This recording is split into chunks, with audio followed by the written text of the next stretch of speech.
send. Okay, I think that works. I never really know, like, if it works. I think because like Facebook and the internet, but who the hell knows, right? I'm super psyched that you're on, by the way. I think it's really, really cool. Oh yeah, I saw you dropped like a couple of videos in the public group, which I thought were like pretty useful. And like I've seen your orange shirt more times than I care to admit. Like that's like your thing. Like I've got the butt, right? You've got like orange shirts, so I'm super psyched that you're on.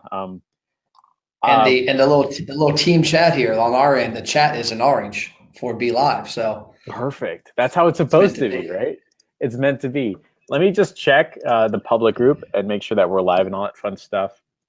Yeah, we're live. Super cool. Yeah, so let's get this party started. I don't ever have like an introduction or anything like that. Like, you know, some people have like the wow and the bang and they do that. I don't do that at all. But I figure like we just jump right in. I'm Jeff, you're Matt, you do restaurants. You've got a pretty cool story ranging from, well, like what's your journey been like? You started off in radio and then you did RVs with your dad and your brother, or was it the other way around, or how did that get started? No, so it started around the same time. I got in the radio back in 1999 selling advertising. And about 3 months in, my brother was coming back from the Navy from San Diego. My dad's like, hey, I got an idea. You know, let's do something part-time. And so we literally, in September of 99, I bought a book on Adobe PageMill on how to build websites. And to put it in perspective. This was like back when you had to code, right? Yeah. And put it in perspective, I'm not a tech guy. Like I used to make fun of my wife in college because I called her the email girl because if I couldn't find her in college, we were engaged. She was in this thing called the Email Lab, which was 97, 98. Wasn't a big deal. Right. And so here I am buying a book on how to build a website, and I built it. And the company went live October of 99. And for 4 years, I did radio advertising, and we built this boat dealership from 0 to 15 million. And then I left and ran the boat and RV dealership. And then after about 5 years of that, realized I hated employees. Yep. We did that for 10 years total and decided in 2007 to go into consulting. And everybody knew me from marketing because I had been around at that point for about 10 years in the market. And I still stayed in contact with my clients in marketing. And when I sold, one of the reasons I had a lot of contacts too, when I sold radio advertising, my dad taught me how to sell correctly. I didn't sell. It was I would walk in, I'd have a conversation. We'd have 2 or 3 meetings. If it made sense, I'd present them something. If not, we became friends, and that's how it went. And so when I got into in 07 and 08, I guess not to get real in depth in there, but during 02 to 06, we became really big on the internet. We were Yamaha brought me in. We were one of the top 3 dealers of Yamaha Marine, their outboard motors, and they brought me in. And we were part of a top 20 group called the Symposium 20. And since we were actually beating Yamaha on SEO back then, which I had no clue what the hell it was. I'll tell that story. That's kind of a funny story to it, but they got me into doing consulting for other boat dealerships. They said, Matt, can you, because as the tides rise, we all get better. All the boats rise. And so I would go around and help boat dealerships do what we did. And I realized I enjoyed it. And in 07 is when I'm like, you know what? My dad wanted to retire. My brother didn't really care. I hated having 45 employees because I was a terrible boss. We had a consultant come in and look at everybody who had ever been fired. And there was one common trait. They were hired by me. So I decided to go into consulting. And that's where it is. I started off in 07, late 07, and early in 08 doing Facebook advertising consulting. So before we go into that, you started off in the radio space.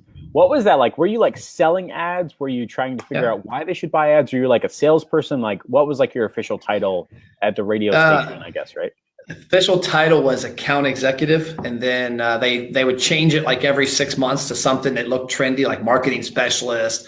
Like now, the friends of mine that are in radio have these look like they're doctors. It's like, dude, you sell radio ads. Let's be honest. Yeah. But it was hardcore because there was probably 15 to 20 stations in Cincinnati where I'm at.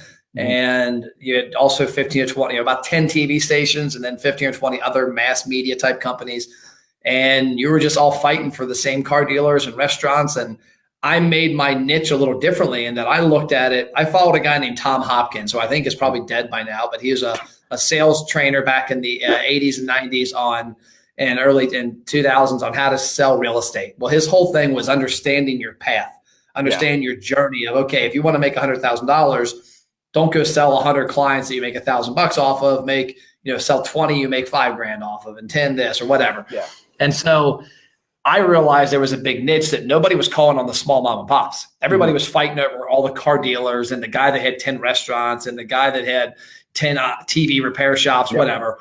And so I went out and started calling on the people that were small. And it just led me down a path to where within probably 18 months, I was the number one guy in all of our 4 stations income wise. Went from 0 to about 150 grand, I guess 164 my second year. Yeah.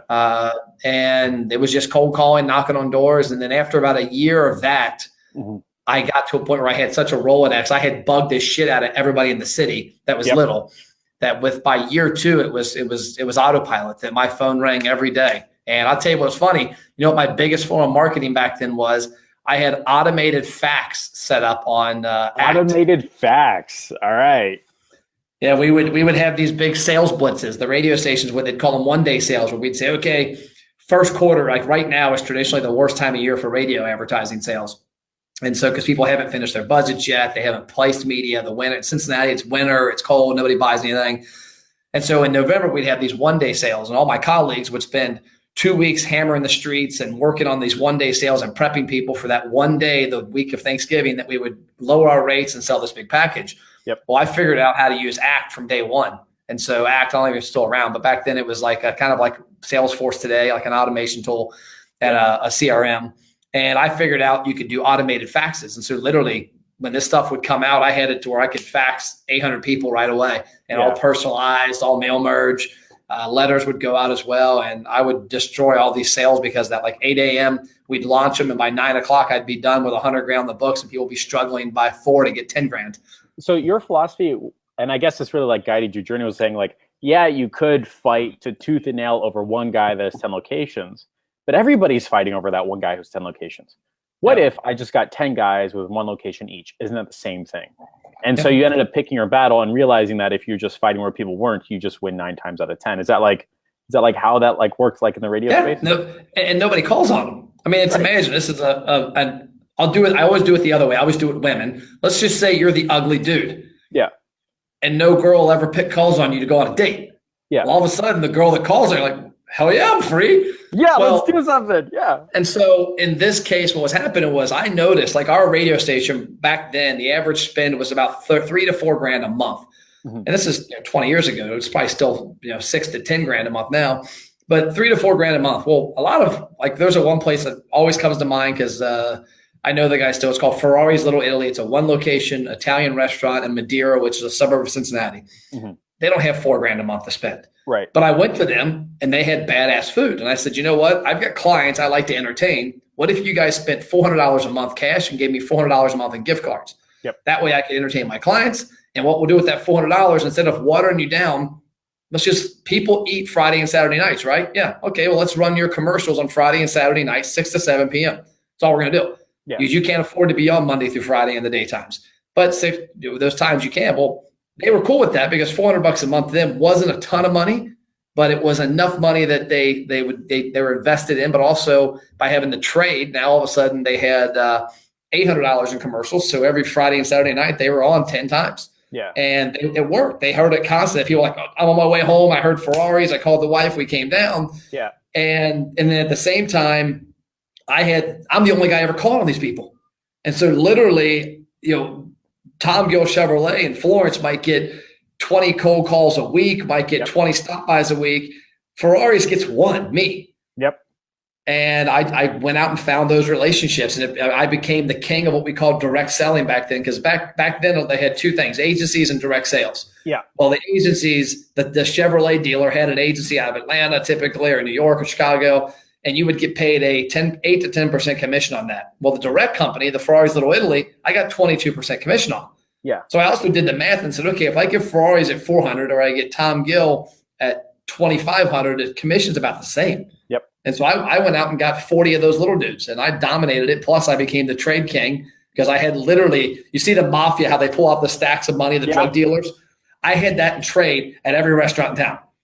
So my dad, who runs a newspaper, like, he just really enjoys the trade part. So like he'll sign like something like huge thing, and it was like, it doesn't matter how much the money is. Look at all these gift certificates I've got. And he's got like a huge stack in like a white envelope. And the way that they give you the monies are like, come on in the back. and you got to like walk in the back, and they hand you an envelope, and they're like, "This is for you," and you got to put it like you got to stuff it in your suit jacket, right? And it sticks out. It looks like a wad of cash. It's really like $350, but it's so cool, right? Yeah.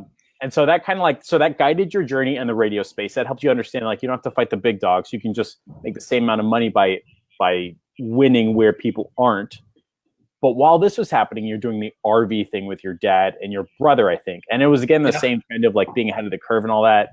You bought the book, you built the webpage, and you built it like to $12 or $15 million, right? Yeah, we did our peak in 2017. We did 15.4 million. We did that both 16 and 17. But yeah, and I did that at nights. So like literally end of 99, all of 2000, 2001, and most of 2003, I had both jobs. And I would go home I would work radio. Typically, I was at the station by 7 a.m. and I would leave by 6 or 7 p.m. And I would go home and I would cold call. My whole thing was we alternated nights. We would cold call people out of the boat magazines. They had boats for sale, boats and campers, and we sold them on consignment. So I would cold call them and say, hey, we've got this website, outdoorconsignments.com, and we sell consignment inventory or outdoor inventory on a consignment basis, golf carts, motorhomes, campers, ATVs, boats. And we want to list it with you. For 4 or 5 months, we just had the website. We didn't have a location. Yeah. And so they would give me the information, we'd list it. And the sexy part about that from the standpoint of business was that you could save sales tax. You could get a warranty. The consumer could get financing now because it was going through a dealer. And we just built it up, and it went from, the first year as a hobby, and I worked every weekend with it. And the next thing we know, 2 or 3 years later, we got a 7-acre store and employees and all sorts of new headaches. So you were calling boat magazines, right? And the only boat magazine I know of is Robb Report, but that's not like the boat magazine you're going for, right? This was Boat Trader. Boat Trader, RV Trader, Motorcycle Trader, ATV Trader. We would call the consumers. They had an ad listed in there for the unit for sale. Yeah. And you just call and say like, hey, we want to sell it for you, but you don't have to take delivery. They don't have to drop it off. If you got somebody to buy it, then you arrange all the details, right? Yep. Got it. So and back then, people knew what websites were, but nobody had them. Right. And so me calling up and saying, I'm from this website and here's what we do, and go to the website right now on your internet. And it really did it. And then after about 5 or 6 months like that, we ended up getting a location, and we had 2 options. You could list it online, or you could list it online and in person. Yeah. And if it was in person on our lot, we had a fee we charged every month to have it there, and worked out pretty well. Very cool. And so you started with radio, did the RV, and I'm seeing a trend where like you're honing like a sales skill set about like making the calls, putting the effort.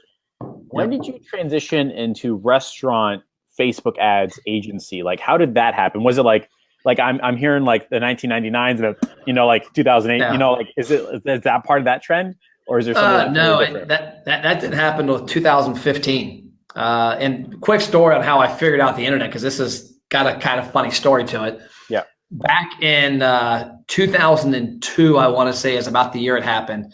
We had at this point been real big on the internet, but not obviously as big as we got. But the guy who sold me the book, his name's Glenn Warner. He actually owns a 3D printing company in town now.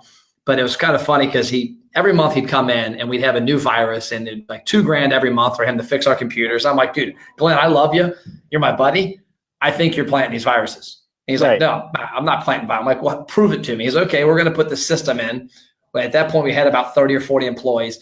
He's like, every employee is going to have a login, and they're going to know that when they go to a computer, they have to use their username and their password, and we're going to see where this virus is coming from. Was this like Windows NT or something like that?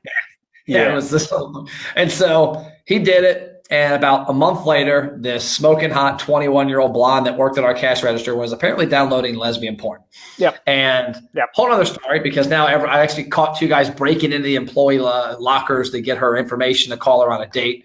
But that's a whole different story. But anyways, he comes to me about a month after that, and he plops this big, I said plaps, this big binder on my desk. And he's like, hey, I want to show you this. I'm like, what? And he goes, well, I'm going to warn you, your dad's going to want to fire everybody. You're going to love it. He said, this is the log of the internet. This is the log of every website your employees went to the last couple months when we were doing this analysis trying to find the virus. He's like, I think you'll love it, Matt, because we had a rule. You couldn't work at our dealership unless you could prove you were an outdoorsman. You had to be a hunter, ATV, fisherman, something like that. Yeah. And so everybody there was avid outdoorsmen.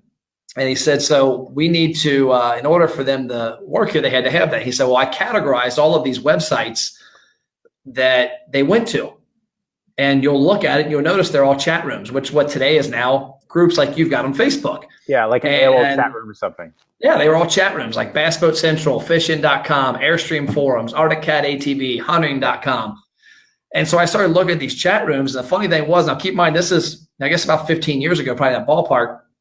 None of them knew how to sell advertising. So I started looking at these and going, man, these are freaking gold mines. This one website, Bass Boat Central, guy named Al out of Canada owned it, had 22,000 active daily bass boat owners. It's like I'm like, well, Facebook.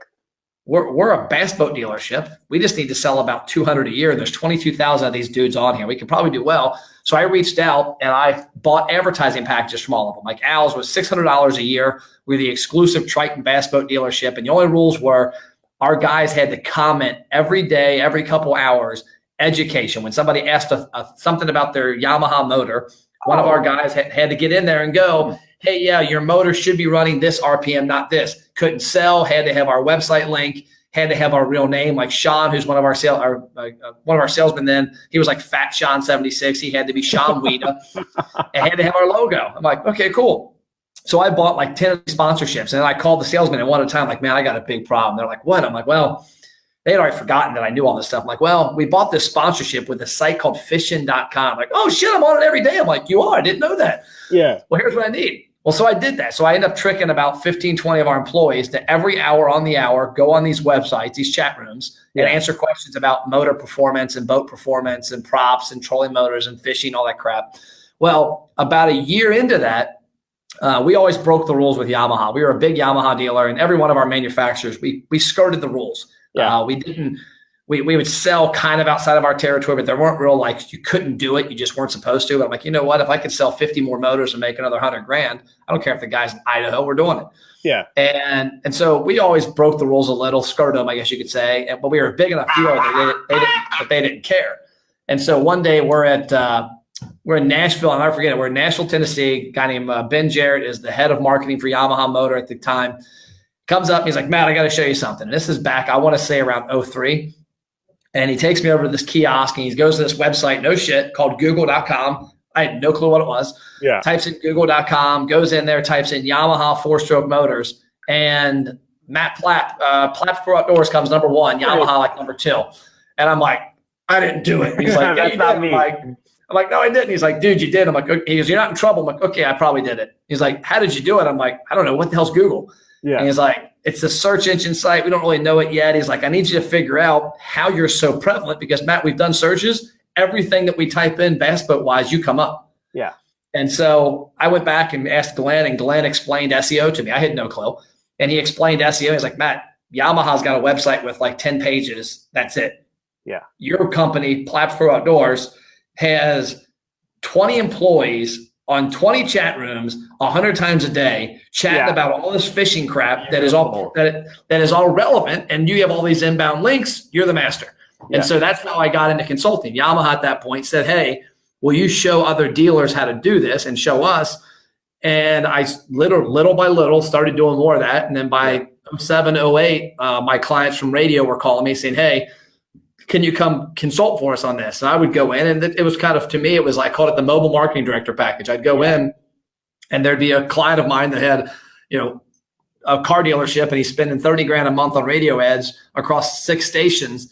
And it's the same commercial has been running for 2 years. I'm like, dude, if I can get you pay me $5,000 a month, I'll spend the same exact $30,000. I'll get the commission from the radio station, and then I'll help you have a better result as well, because I'll probably get you $40,000 in the radio ads for 30 because I'm better at buying it. And that's how I created my agency. And then to get to the point we're at now, we had at our peak back in 2015, I was about just me and one person that worked for me, Ashley, who still does. She's worked with me for 8 years now. We had 34 clients from like 30 industries. That's so cool.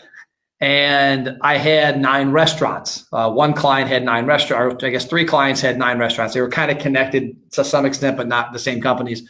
Yeah. And I had started experimenting with running ads to get people to do stuff. And I couldn't get these guys convinced. We were spending at our peak for them about $5,000 a month on Facebook ads for the one location they had, or the one brand they had 3 locations. Yeah. And they kept saying, Matt, well, we don't know that it's working. I'm like, well, dude, I can tell you it's working. I mean, everything I was seeing back then in 2015 was, 14, 15 was great.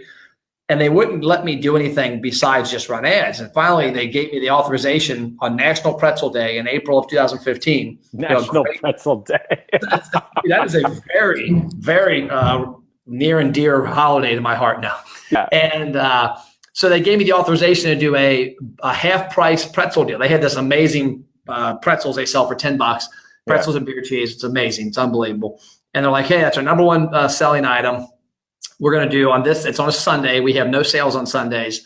So let's go ahead and do a promotion you've been wanting to do. You show us how cool Facebook is. It ain't going to work. Well, we did 18 grand in sales off that promotion on three $50 ads. So we spent 150 and they get trackable 18,000 in sales. And they went, oh shit. Well, can we start making up holidays? So we did National Sauerkraut Ball Day and National Beer Cheese Day. And so then we started doing these promotions. And that's when I realized that was the first time I had been able in my, at that point, I don't know, 17, 18 years in the marketing business, been able to show tangible results. I mean, we all kind of said, like when I sold radio advertising, that was the scariest part. When I'd have clients spending good money with me, I never walked in and said, how are the ads doing? Because he didn't know. Yep. I didn't know. I didn't want to know if he actually did know because I didn't want to lose my client. Well, this was the first time I could really say, look, we built this audience. We spent money to talk to the audience. They came in and spent money. So that's when I started looking at the restaurant world. Well, what I found out, like experimenting, was I went to the client after about 2 months of doing a lot of these. I said, guys, we've got to change up one big problem here is that there's a possibility that a lot of the people that are coming in every week for these offers are the same people. Yeah. We need to be able to get people to opt in and be able to exclude people so that they don't come in every damn Sunday for the promotion. Yeah. We already have them. So let's find a way to do it. And so I literally started doing with landing pages and then email. So they'd go to a landing page, they'd opt in, they'd get put into a drip cycle, they'd get this offer, this would expire. And it worked really well in 15. And then in 2016, we switched it to, what did we go to 16? We tied in some landing pages and texting. And then early 2017, I had a couple restaurants come to me. And at this point, I still was just same clients, 30 plus clients doing our thing. And we had been really heavily focused on Facebook with all of them. And then around 2017, this other restaurant group came to me and said, hey, can you do what you're doing for them for me? Yeah. And I'm like, well, no, I can't. You're not a client. They're like, what do you mean? I'm like, well, they're a client of my agency. That's just a service my agency does as part of our agreement. Yeah. Well, I just want that service. And dumb shit, it never occurred to me that I could sell that product. Right. And so I'm like, oh, okay. So we literally signed up a couple restaurants and started doing that. And that's when I had started working the summer of 2016. I had started working with Billy Jean out of California. Yep. Familiar with the name. It was between him and Dan Henry. You had to like pick someone to follow, right? And so Billy Jean was number 2, but yeah. You racist. No, I'm just kidding. I always tell Billy I'm the poor white Billy. But he's like I think he successfully dominates YouTube for Facebook ad agencies. Like better than anybody else. And he just got this new studio and he makes an F ton of money, but yeah, go on. Oh yeah, no, he's legit. He's a good dude. Yeah. But yeah, so I started following him. It was kind of funny. I had went to, I get my years mixed up. I went to Traffic and Conversions that year. 2000, I guess it was February of 2017. Yeah. And I had went to Traffic and Conversions and I had a one-to-one meeting with him. And we're at his office talking, and I had never even thought about at this point still really doing it big. I still had my agency and I had a handful of restaurants. I had just added a couple of restaurants. And he's like, well, Matt, why don't you create this as a product and sell this to restaurants nationwide? I'm like, dude, I'm not driving to all these cities all over the country and selling this. And he's like, dumbass, just sell it online. Like people call you like this, a video call. And I'm like, oh, it never occurred to me because I had always radio thinking affecting Facebook ad. Yeah. It had always been for me that every one of my clients I personally knew. I had walked in their business. I met with them every month. Yeah. And so him and I talked and he helped me come up with a game plan in the spring of 16. I guess it would have been 2017 is when I really looked at how to take this out to a lot of restaurants and we started doing it. So you were talking to Billy Jean when he was like first getting started, like the beginning of his hockey stick, right? Because I remember he just got that place in San Diego and he had that like big spinning thing with his face in the middle of it. Like, so that's, you were getting trained and tutored by right around that time, or before he like started that hockey stick? I think it was before. It was a little before, you know. Yeah, this must have been when he was like just moving out of his like parents' house or something like that, right? He had the office that you're talking about, and I think I was about 3 months after he launched his first big program. Gotcha. I want to say that in early 16 is when he really launched, because he was up even to sometime in late 2017. He had clients for his agency. Now he's just to a point where his business is training. He hasn't. I think when I talked to him last couple months ago, he was telling me his only client for their agency is really Damon John's company. Yep. That they don't do anything else now, but. About that time. And that was really where my mindset started to shift, because up to that point, I had never been around other agency owners. I mean, in Cincinnati, now I know a handful because they're in my program, but I had never met an agency in Cincinnati that did what I did. Everybody I knew was either a giant agency at the top of a 10th floor building in downtown that had, 200 clients and charged way too damn much. It would say, we made the blue on this phone blue because 34-year-old millennials will identify with the blue. I never bought into that shit. And so at that point, I had never met people. So I started meeting all these people and really started crafting my mind and realized that, man, I've got, think about it. I had at one point 30 different industries that I would literally, and this is what Billy says, like, Matt, you leave a vacuum store and you go to a restaurant. You leave a restaurant, you go to a car dealer. You leave a car dealer, you go to an RV dealer. Nothing you've learned or helped them with transfers. Yep. And so you're just recreating the wheel, and it was. And so it got to a point where in 2016, I realized, 2016, I realized, okay, I can change this up. And then 2017 was when I really said, okay, I'm going to have my agency and I'm going to have restaurants. And then in, mid 2017 is where I just went full force. I mean, I kept still trying to create content for multiple industries, and I realized that I couldn't do it anymore. And so mid 2017 to now, that's basically what I've done, is just create his restaurants. So that's where you really said, all right, I'm going to do restaurants. I'm going to be a restaurant guy. It's going to be restaurants all the way, after you did like 29 years of everything, right? On the 30th year, like, I finally figured out what I want to do, parents. You know what I mean? Yeah. Is that when you started landing restaurants as you expected, or like let me ask you this. So like, how did you get your first 5 restaurants? Did you like talk to them, just so many case studies that they were calling you? Like, what was that conversation? I was fortunate. One, I was fortunate that I already had 9 restaurants of my agency. Yeah. So I already had them as clients, and that was one thing I was able to experiment with. I was able to, my product I call is the ROI engine. I was able to build it on their budgets and really watch each location be different and test free appetizer here, free appetizer with purchase here, and get all that. And then once I did that, what really changed how I got my first restaurant clients after, outside of my traditional clients, was they all saw my content, was that I was constantly putting things out in case studies and showing ads and showing what I'm doing. And I've had enough time in the industry that I knew a lot of people. I mean, I had a text message 2 days ago from a lady that I've known for 10 years who asked me how my clients are hiring if she owns a restaurant. Yeah. I've never called her about her restaurant. I've never tried to sell her. I never will. Yeah. Eventually she will call me and go, I want this program. And that's fine. If not, if it does, but I don't cold call. I don't really knock on doors. But a lot of people started reaching out to me. And I started also putting myself strategically in the right places. I went to restaurant trade shows. I went to restaurant events. I network with restaurant owners. I interview restaurant owners. And so I knew that if I put myself in the right audience, that the right people would start seeing me, and that would lead me down the right path. Here's something that blows my mind that comes like natural to me. So like, my parents are like old school, like, I'm building a business how they would expect. I go talk to a normal human being, like, you can't make money by clicking dials and dashboards on a computer. And you can if you're in e-commerce, right? But you can't do that if you're doing local lead gen, normal business stuff. Like, though, people that will buy your Facebook ads don't exist on Facebook right now. They know of Facebook. They want the advantages that Facebook can deliver. They just need somebody to talk to them in person, like, and figure that out with them.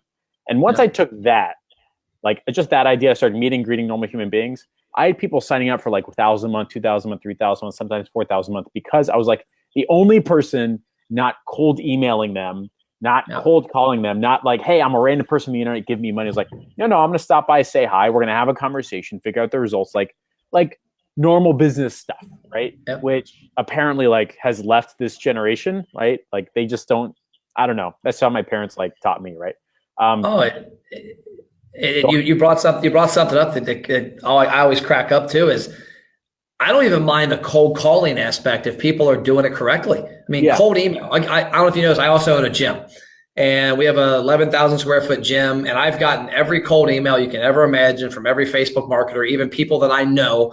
Mm-hmm. And what cracks me up is that if they were literally just to Google CrossFit The Tracks, my name would come up. And if you're to Google my name, my cell phone's everywhere. It's the only phone number I've ever had.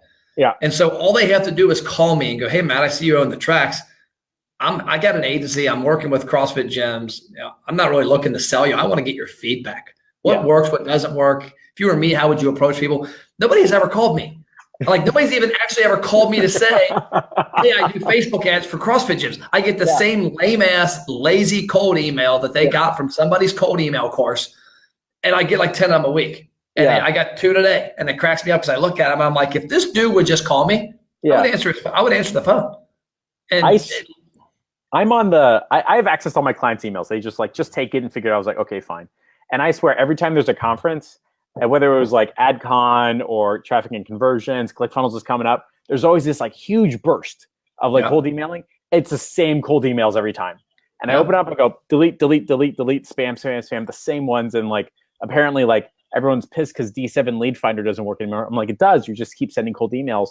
You can just call like a normal human being. So it's really interesting, Brother. We're like at the halfway point. So I want to make sure that we like take care of the bullet points. You know what I mean? Like, cool. So one of the bullet points is like how he landed his first 5 clients and how you can too in half the time. So like you got your first 5 clients, you just had the reputation, you're doing everything as public as you could. You're just networking, schmoozing, and rubbing elbows. If somebody were starting a Facebook ad agency, trying to get their first restaurant client, what should they be doing right and what should they not be doing wrong? Okay, so number 1, they should join a BNI group. Mm-hmm. They should join a networking group that puts them in the room with 20 to 30 like-minded professionals that already have relationships, because that's where your business is going to come from. My business came from early on, and even to this day, referrals and people who knew Matt Plapp. And I use this analogy all the time, is that, here's what happens. Here's the difference. People walk into a bar and they walk up to Facebook marketers, or at least people that want to have an agency. I hear this a lot. They walk in, you don't walk into a bar and go, excuse me, ladies, I'm single. I want to have a baby in 9 months. Are you sure that's what I've been doing? And it hasn't I don't know, maybe I'm doing it wrong. Yeah, maybe I need to change my script, right? Yeah. And so I always joke, I'm like, that's what we do as advertising salespeople. We reach out to restaurants and it's me, why I'm the greatest, my program works. And I've done this. So I speak from experience. Mm-hmm. I thought, man, Matt Plapp's the greatest. My restaurant program's the greatest. I'm going to call restaurants and I'm going to tell them about it. And I've tried everything you can imagine. That doesn't work. But when I've put myself in front of people and had conversations with them, now all of a sudden it changes up where I'm a colleague of theirs. I'm not a person selling them. And it's like me. One of the first things I would tell people is, one, I wouldn't pick a niche early on. I always tell people, find something you're really passionate about. So let's say I just came back from Hawaii. Let's say you're passionate about surfing. Go help surfing companies. Find something you know a lot about that you're not passionate about that you know is decent. And then 2 or 3, find something that you know will have revenue that you might not be passionate about, might not give a shit about, might not know a lot about, but you know that the people are already spending money on Facebook ads. It's an easier sell. And so I would tell them to do that, but I would also say when you're doing that, put yourself in a room of people who are going to be the right people. And that's why I'm a big fan of networking events, BNI events. I go to the restaurant shows. I've got one in 2 weeks in Columbus. I've got 2 in Vegas. I've got one in Chicago in a couple months. I went to one in Vegas 2 months ago, the National Finance and Development Restaurant Conference. I was the poorest person there. I felt like I was homeless. Yeah. Literally dudes, I kept seeing guys sneeze on $1,000 bills and looking at me like, get out of here. Yeah. I was the only guy that wore the same shirt 3 days in a row. Yeah. At least same color, because I got multiple. But I did get to meet Paul Wahlberg, Mark Wahlberg's brother, the restaurant guy. I interviewed him. Wahlburgers, yeah. Yeah, I interviewed him, and cool guy. But I went there because I knew I would be in the rooms with people that were the right people. Yeah. I didn't present my product to anybody. I didn't sell. I didn't have a business card. Yeah. But I interviewed about 10 different restaurant people and I made connections. So I think the problem, we're all in a hurry. It's like my restaurant clients. When a restaurant hires us, I tell them, you're signing a year agreement. You didn't get to where you're at right now by doing something for a month. You're not going to get there in a month. The same way with an agency. Put a plan on how you're going to get to where you want to be in 24 months. And 24 months, you've got to do the right things early on. Yeah, you do need to cold call a little. You're going to need to do a cold email, knocking on doors. But if you more consistently, I call them RGAs, revenue generating activities. If you consistently put your name and your face in front of the people who make the right decisions, and you do it in a non-douchebag, salesy way, you'll be in good shape. You mean I have to go out, meet normal human beings, and be a normal human being person to get normal people wanting to pay me money? Oh my God, Matt! I don't know if I could do that. It's just exhausting, right? I actually had a guy about 2 months ago who reached out and wanted to know my top ways to get clients, and he's like, "Whoa!" And I told him a couple things, and I pointed him to a video I had already done. He goes, "Well, I just want to run Facebook ads and get people to fill out the form and buy from me." I'm like, "Me too, buddy." I would also like to put a box with cash in it. Thank you very much. Yeah. So that's number one, go meet real life normal human beings. Was that all 5 or was that just like one of the 4 or 5? Or are you making these up on the spot? As far as like the top 5 ways to do it? Yeah. No, I guess like how somebody can land their first restaurant client. Like, okay. Go on. I'd say number one, you got to put yourself in front of the right people. Yep. Restaurant specific. If I was I guess I am an agency, but if I was an agency that needed clients right now, we eat lunch 5-6 times a week. Yeah. We eat dinner 5 or 6 times a week. We eat breakfast 5 or 6 times a week. Plan those 15 meals out. I'm in Cincinnati. If I was a new agency, I actually gave a guy this advice about 2 weeks ago who's in Cincinnati. He's in my program. I said, "Hey, here's what I want you to do.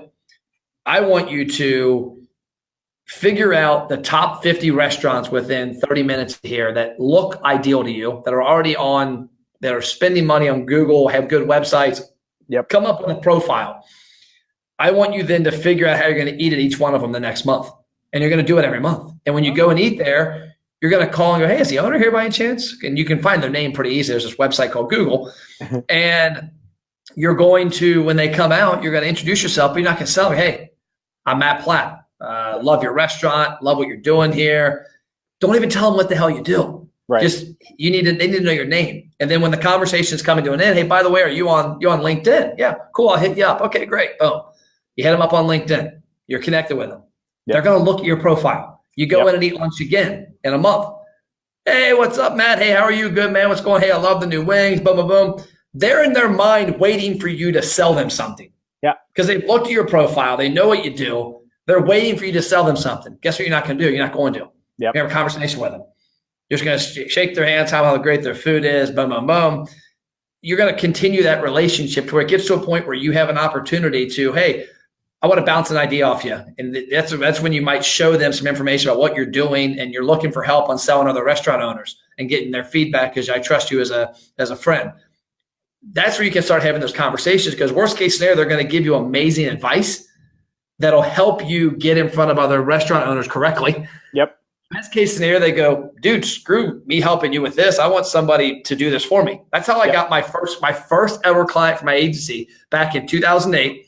A landscaping company came to me in late 2007. It was a friend of my dad's. "I need a marketing plan." Yeah. I put a plan together for him. I didn't know he was going to hire me. I was doing it free of charge. And he's like, "Okay, how much is it?" I'm like, "Well, the budget's right there." He's like, "How much for you to do this shit?" And I'm like, "What? I don't know. I just consult. I don't do this crap." And he's like, "I want you to do it." And I'm like, "Well, let me figure it out." So I went to my buddy Brennan and Jeff, who own the B&I franchise in Cincinnati. Yeah. And I said, "Hey, Jeff Egbers wants to hire me to run his advertising. I need your help. How do I do this?" I said, "Here's what I'm proposing to him. How would you structure this so that as I grow this, I understand how to charge for this service, that service?" They go, "Well, we don't know, but we want to hire you for our 3 businesses when you're ready to go. We got about $2,000 a month." And I mean, I literally was having a conversation with them, but they trusted me. They know, like, and trust is when people buy from you. And so that would be a key element right there, is go visit them. Another key thing I would really hammer them to do is create some type of blog, interview these people, chronicle their journey. I mean, what city are you in?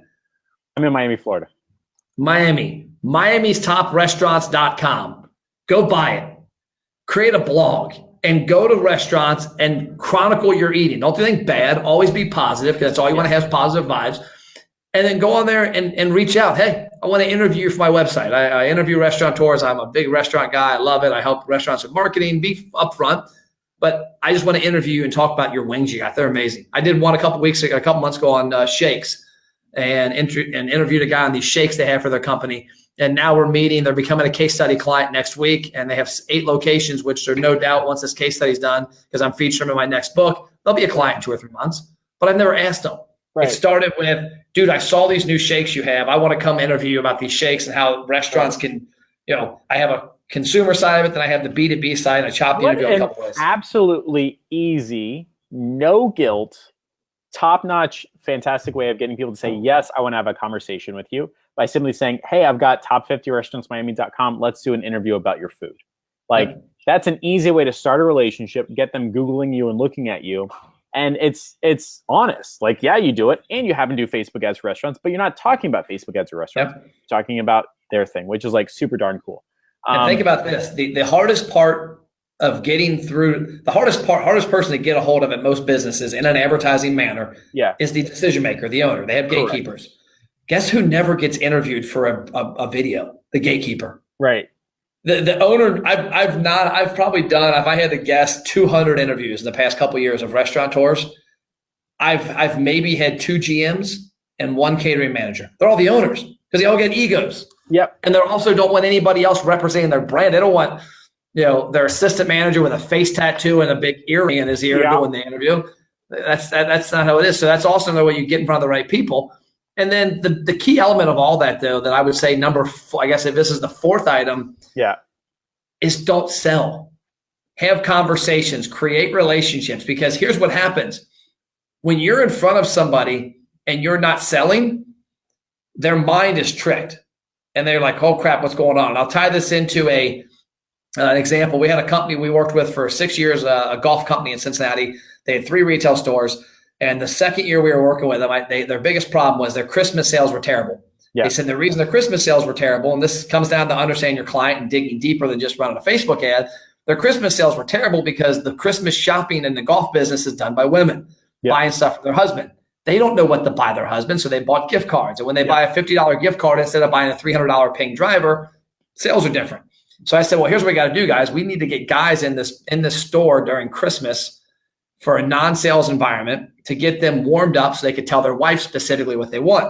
Yep. And so we did a thing called Don't Winterize Your Golf Swing. It was 7 weeks from I think we started 2 weeks before Thanksgiving. It ended the week of Christmas.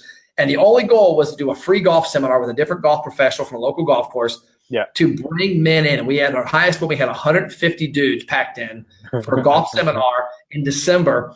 And the one rule we had with everybody in the company was nobody here is allowed to sell people golf stuff. Right. I said, it's completely against what you're going to do. But the one guy, Coop, who was a hardcore sales guy, I said, Coop, you cannot attempt to sell anybody at this seminar anything. Right. We want them to be here and their mind be like, I'm in a golf store. I'm in the winter in a golf store because it's cold up here, not like in Miami. It's cold in the winter here. Oh, it was a chilly 75 degrees today. It was so horrible. Yeah. It was here. And I'm not being sold. And what ended up happening was they ended up selling more stuff, because I actually heard that we did surveys of the customers and they were like, it was weird. I come here for this free golf seminar. You guys provide a sandwich from Famous Dave's. I get an amazing seminar. I felt guilty not buying something, so I bought a new driver. Yep. And I think if you bring enough value to these prospects, these restaurant owners or chiropractors or whoever you're talking to, you can interview anybody. Mm-hmm. If you bring enough value, create a relationship, the whole time you're there, they're waiting for you to sell something. Yep. And the minute you don't, now they start wondering. One of my biggest clients I had for a long time, a car dealer, he called me up after 3 or 4 different communications back and forth on different things and goes, Matt, I don't know exactly what you do, but I think we need it. How much are you? That's perfect. And it was because I had never sold him. So, good. So I was hoping, you've done a lot of these restaurant campaigns. You've seen it happen a million times. Are there certain things that you're seeing agencies or restaurant owners do with their Facebook ad campaigns that's making them bomb? Like I'm doing it right now. I've got a restaurant client and we're doing a happy birthday, free entree. We're getting 2 to 3 people a week coming in, but is that bad? Is that good? What are agencies doing that like unintentionally or purposely it messes up their Facebook campaign. Do you have any like thoughts on that? So the biggest negative with most Facebook campaigns is that the initial offer sucks. Yeah.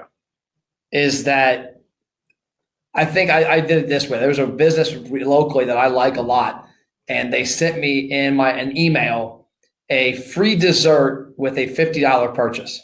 Well, I've never been to their restaurant and spent under 100.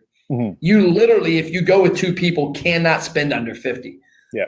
To me, you just gave me a coupon for my birthday. Hey, thanks a lot. A coupon. I can go get a coupon out of any freaking newspaper. Yeah. Whereas if you send me, hey, Matt, we want you to have the best restaurant experience ever on your birthday. We want you to come in for a free dessert, a free appetizer, and your steak is on us. Yeah. I'm not coming alone. Yeah. Period.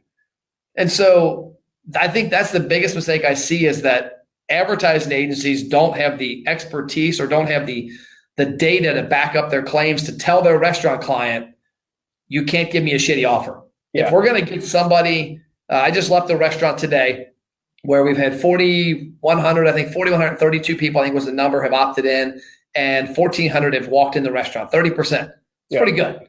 So 31% of the people that have gotten the offer have walked in the restaurant. That's good because it's a 100% free item. Yeah.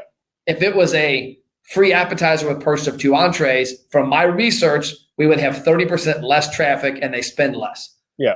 So I think the biggest problem that agencies are making is that they're not advising their clients that your offer sucks. And the biggest problem restaurant owners are having is that they're cheap as crap and they want to say, hey, I'm going to give out a free appetizer with purchase of 9 entrees, 2 drinks, a French fry, and a back rub from the guy in the parking lot. Yeah. And if you do that, then we'll give you a free appetizer. And what you've got to look at is you're bribing these people. Like we use messenger bots. How do I get somebody from a Facebook ad into Messenger and then also get their email? Yeah. It's not by saying, hey, here's a $5 off $800 coupon. I actually saw a coupon the other day. No lie. It was a free drink with a purchase of 2 entrees and 2 sides. It's like, that's not that. Like I use the term, that's just not market competitive. Like nobody's going to get out of their seat and go to your restaurant if all you're doing is saying, I'm going to take $3 off your $1,000 bill. It's like, that's not a thing. That's like a waste of an opportunity. And so I actually learned from McKinsey, who runs the, it's called like the Happy Birthday campaign or something like that. Like the way Facebook works is like, it knows your birthday. And I, as the agency for restaurant, can say, all right, great. Happy birthday, free entree, $16 or less. And the rest is on the house. But I had to pull tooth and nail to get him to agree to a market competitive move your butt offer. Because when it first came out, it was like 10% off. I was like, that doesn't even beat the restaurant down the street. So that was like a whole thing. But like I've seen things like you can only come in on Monday during lunch. It's like, okay, so nobody's coming in. Tax tag, title, valet not included. You can only do it between the hours of 12 and 1.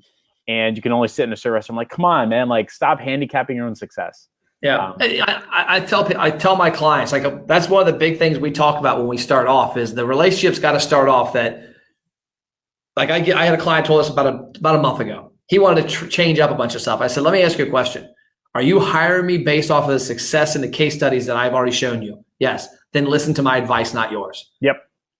And I tell them that hardcore. I've actually turned down clients. I say, we're not a good fit. Yeah. Because you want to save $1 and lose 10. Yep. Whereas on my standpoint, if I'm a restaurant, like I was telling a guy today, I'm trying to convince a restaurant of this right now. Dude, let's do a program. We've already seen everybody that comes in and redeems this dessert offer and this appetizer offer they already have, and he has a burger offer. They spend more than normal after the discount anyways. Yep. Give them the same offer every month.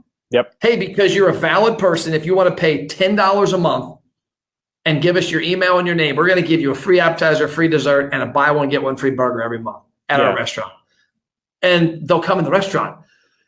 And so that's the biggest problem is that people want to be cheap on that. I always tell people, you can't bribe a cop. If you're in Mexico and you get pulled over and you show the cop $1, he's going to laugh at you. You show him a $100 bill. He's like, hey, thanks, see you later, bye. Fried chicken. See you later. Yeah. Very, very cool. I like that idea. Like it's always a fight, but the offer has to be market competitive or like get people to come in the door. We're coming down to the end. So ladies and gents, whoever's watching this, drop your questions, comments, concerns, thoughts, ideas. And then we're going to run through stuff real fast, and then we're going to do the strategy session with Matt has agreed to, which is I'm pretty excited about. Let's And also, see. I've got a don't let me forget. I've got a free bot they can have if they go to my Facebook page. We can do it later on, but they got a keyword they can put in my Facebook. It'll trigger a bot, and they'll get it's the digital business card collector. How a restaurant can, instead of having the old lame ass drop your card in here, how they can in-house create the scan codes, get people into a bot, get their information, and grow a database. Very cool. Well, ladies and gents, if you're interested in that, just hashtag bot my face, right? That works, right? And then Matt will like jump on and like show you guys how to do all that stuff. So just hashtag bot my face. We'll make sure you're taken care of. Phil says no need to actually buy a blog. Just do a video interview and post to your Facebook, tag them. That's fair, right? That works out pretty well. The thing I like about the blog though is it lends more credibility. Yeah. Like every video that I do is on. I have a Zap set up that when I upload I do almost all my stuff live, and when I put it on Facebook, I download it. So I love his idea there. But then I have a YouTube, my YouTube channel. Whenever I upload a new public video to one, I have a couple different YouTube channels. It triggers a Zap that adds it to my WordPress blog and adds it to LinkedIn. And so it distributes it to multiple places. So are you just transcribing your video interviews and that's how you're filling in like the text of that, or you don't even bother with the text? I don't bother with the text. We actually have a VA that we're probably by March going to hire to go back and do that. There's a lot of them. I mean, I do 5 to 10 videos. So I've done 3 today. So different videos, different places. But yeah, that's one of the tasks. I've got a VA that's going to be tasked with in the near future. I've as I'm working out the third version of my book, I'm realizing that Tim Ferriss, he's done interviews, and then he just transcribes and documents those interviews, and that becomes his book. And so like I'm looking back at interviews I've had with like you and like people like in your space, I'm like, I should just start writing this stuff down. So like, you know, it's only a matter of time. The website, an easy one for short stuff, is rev.com. I don't know if you've ever seen that or not. Rev.com. Yeah, that'll transcribe it. Yeah. That's actually a good idea. Yeah. All right, cool. So we're coming up on the top of the hour, and I always like closing things out an hour. Otherwise, like it's my way of being like respectful to people's times. Definitely. And so if you felt like Matt has helped you figure out the next step of your journey, helping you land the next restaurant client and showed you a way to shortcut your learning, he's actually agreed to 3 15-minute strategy sessions. So if you're interested in having a one-on-one or group time with Matt, and he'll answer your questions directly, help you figure out what you're looking for and how to get there faster, just hashtag MattMyFace, and I'll pick the top 3 people, and I'll do a group introduction, and you guys can have a group call with Matt Plapp, and he'll show you the restaurants, the case studies, the book, all that fun stuff. We didn't even get into your book. What is your book called? Tell me about it. It's called Don't 86 Your Restaurant Sales. I should have a copy on it. I got a second book I'm working on now that'll be done, but it's called Don't 86 Your Restaurant Sales. And 86 in the restaurant business is something is out. That if like you go to a restaurant tonight and they run out of bacon, the chef in the kitchen's like, hey, 86 bacon. Yep. So I did that from a standpoint of having a term that would relate to the restaurant people. And it's a book that walks through my digital program I have for restaurants. The second book I have coming out, which I've got structured and I'll have finished in 3 weeks. I'll be launching at the National Restaurant Show in May in Chicago. But that book is going to be my 8 strategies for restaurants to create their own radio station. And when I say create your own radio station, create your own audience of people that you can talk to. And that'll include, that'll be pretty cool because every chapter is going to have a different interview with a different restaurant that we deal with. That's going to have an interview with them about their business, but also a case study about how we use that tactic in their restaurant. That's absolutely fantastic. I do want to say, apparently you're super famous. Not only, by the way, did you have like 194 comments on your hype post, but I think like 35 people have said Matt my face already. I'm going to make sure to connect Matthew Donovan, Martin Green, and Ferrari Watts. Those are the 3 people, the first 3 people to comment. I'll send a group chat and all that stuff between you and Matt Plapp. But are there any last questions, comments, thoughts, concerns, or closing ideas that if somebody's starting their Facebook ads journey and they're looking to get their first restaurant, what's like the last thing that they should know before we close up the interview? Last thing they should know is that I wish I would have done early on was chronicle your journey with video. Yep. You know, Constant Contact hired me and we did seminars for them around the Cincinnati region for 7 years. Never videotaped one of them, and did literally anywhere from 1 to 10 a month. Yeah. And I look back and I'm like when I told Billy that one of our first ever coaching sessions like 3 years ago, like I thought he was going to strangle me. He's like, dude, you were Gary Vee before Gary Vee. I'm like, damn it. So close. Yeah. So I would say use video. Like today, I literally have done, I think actually 4 or 5 videos today. And I have a couple of different groups for restaurants, for agencies, my own personal page, my brand page. get out there, become visible, because the biggest thing that you don't realize, every one of us, I promise me, I bet on my friend list, I've got 5 to 10 people I don't realize have really solid connections to restaurant owners. Yep. It's just a matter of me being visible in the correct manner for them to trigger it. And the great example of that is 2 weeks ago, when I got to Denver, I've been on vacation 21 of the last 25 days. It's been, the business is running good. My mind got a little mushed, so I'm back at it now. Yeah. But on the second leg of our vacation in Denver 2 weeks ago, a girl named Kim Stoneham, who I grew up with, I went to high school with, we went on a couple of dates, sent me a message. I haven't talked to Kim in 15, 20 years. Sent me a message that, hey, our CEO is going to call you when you get back from Hawaii. He wants to talk to you about our restaurants. I'm like, oh, cool. Who's your CEO? What do you do? And she told me his name, and I'm like, I know him. I'm like, you work there? She's like, oh, yeah. This company owns like 200 hotels, 50 restaurants, casinos, and she is the executive secretary for the CEO. And she's like, and I'm like, what? I asked her, I said, what made you think of me? She goes, I love your videos, Matt. I watch them every time you go live.